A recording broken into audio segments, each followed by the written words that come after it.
Hi guys, welcome to Monitoring and Evaluation Made Simple. I'm your host, Coach Alexander. If you're here for the very first time, please do to subscribe to this channel because on a regular basis I post updates in relation to M&E. So I'm at this website and it's called the Sustainable Development. It has a URL here, but I can't really see the title. But I got to this website where they have actually the Sustainable Development Report for 2021. I have a copy of this report because a few months ago I did a video in relation to this report, the findings in this report. And the preliminary findings, from what I saw personally, from my perspective, was that we still, as a whole world globally, we still have a long way to go. So if you want to download this report, you simply go to this website URL and you'll be greeted with this page. And maybe just for those of you who want a bit of a background, let me just open this report and let's see what it has to say. Okay.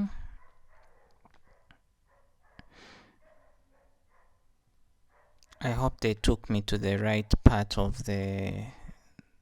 I don't know what it is with this. Okay, sometimes things are a bit slow with this laptop, unfortunately. All right, but I basically wanted to show you the goals that are there. So there are 17 goals that the sustainable development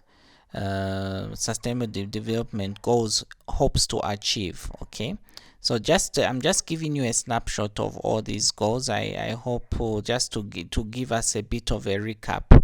Okay, so you've got SDG number 1, which is no poverty. SDG number 2, which is they haven't showed number 2, but they jumped to number 3, good health and well-being, and so on and so forth. SDG number 4, quality education, and so on and so forth. Okay, now this is not why I brought you here today, guys. There's something interesting I found on this website which is very good for all of you. Okay, especially for those of you who are implementing projects in your home country and you want to get a bit of a context of what your country is doing in terms of achieving the goals. So there's this in this website, there's a part of that website which says ranking. So when you click there, it gives you the list of all the countries in the world. Okay, or 193 UN member states. Okay, so please underline that point. It's UN member states. So now in these UN member states, it's interesting because for each country they actually rank the countries in terms of how far they've gone in achieving the sustainable development goals. This is very interesting, guys.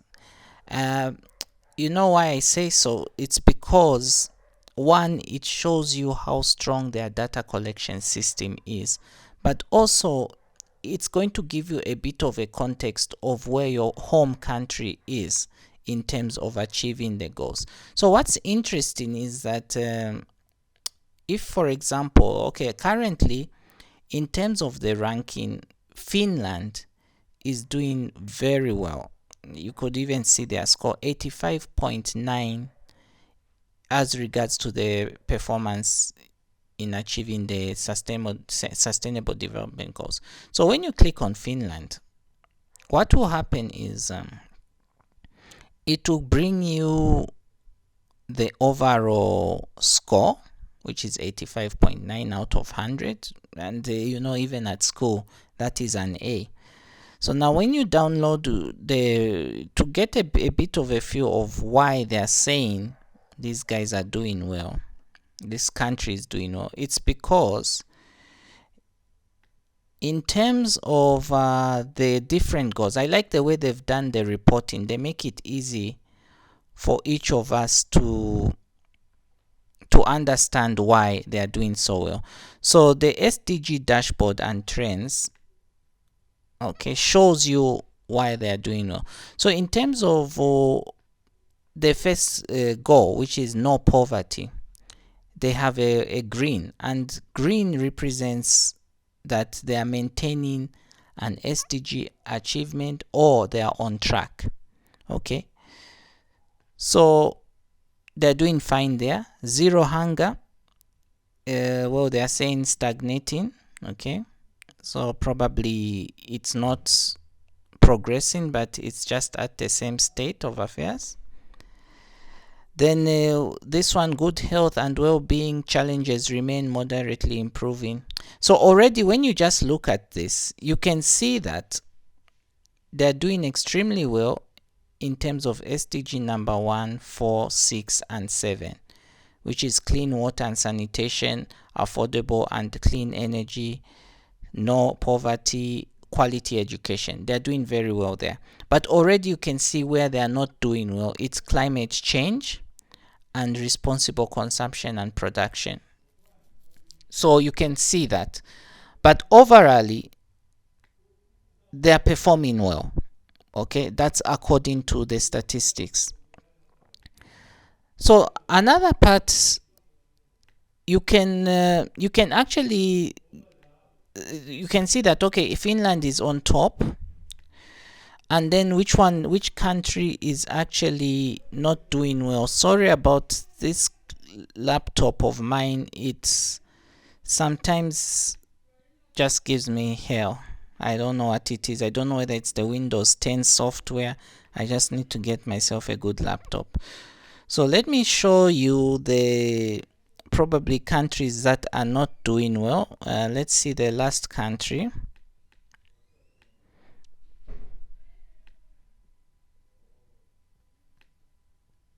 Okay.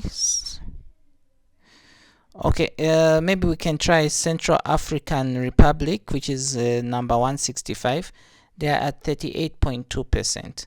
So now once you download the report, just to analyze what is going on in this country, they are going to show you. Okay, so just give it a bit of some minutes. Okay, so as you can see, they're not doing very well actually, and you can see why.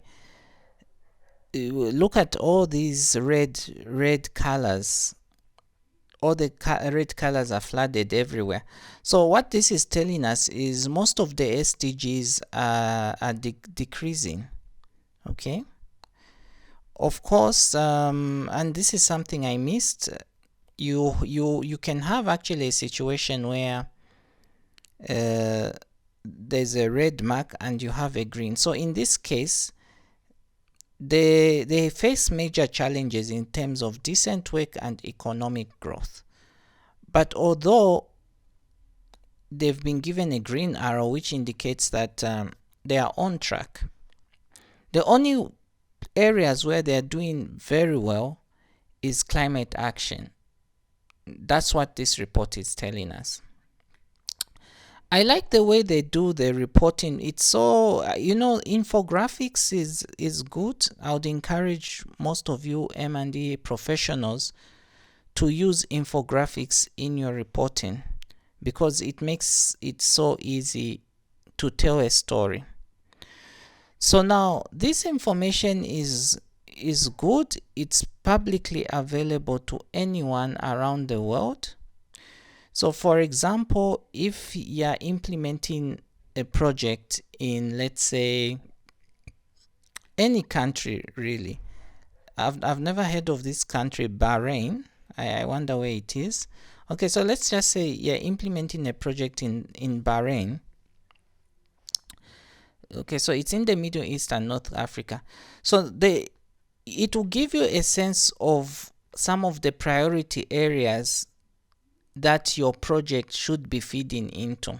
Okay, for example, you can already see that the challenges that they face is obviously hunger crisis, issues to do with gender equality, climate change, and these things. So the areas where there's a red mark are areas where a project, if you are going into a country, those are areas you should design interventions for. So it gives you a bit of some context, and also these kind of reports help you with selling your idea to the donors, especially when you're doing these proposals. You give them the real situation. What are the statistics saying in terms of development in a country?